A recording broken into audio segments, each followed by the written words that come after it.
tatak mo lahat ito. Ibig sabihin po nito, kapag nakatak po lahat ito, ang ibig sabihin nito ay closed bed makeup, ready for occupancy yung bed. Sabihin, walang nagmamay-ari ng bed.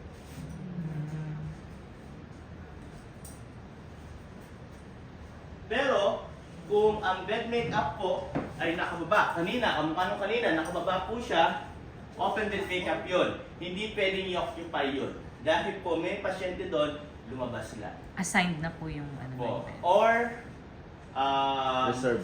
pwedeng nagpa-check up. Okay? Basta lumabas po siya.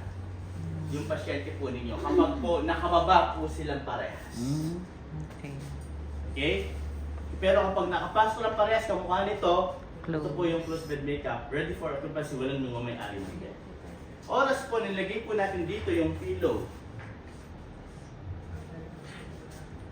Yan na. Preparation for surgical po yun. So, it's either nasa surgery room po yung pasyente.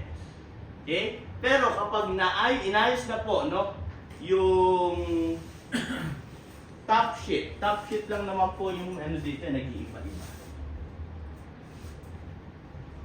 Inayos yung top sheet.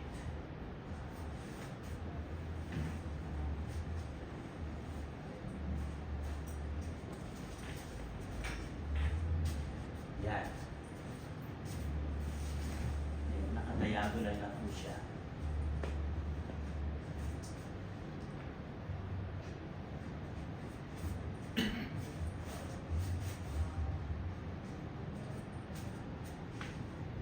Yan. Okay?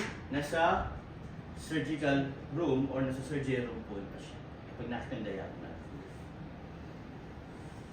Ngayon, kapag nakita ninyo ang linen po or yung top sheet po, ganito ang itsura po niyan.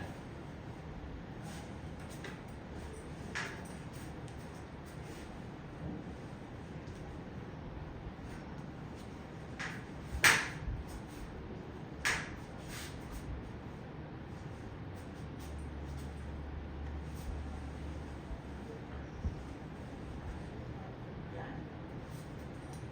Nasa side na to. Okay?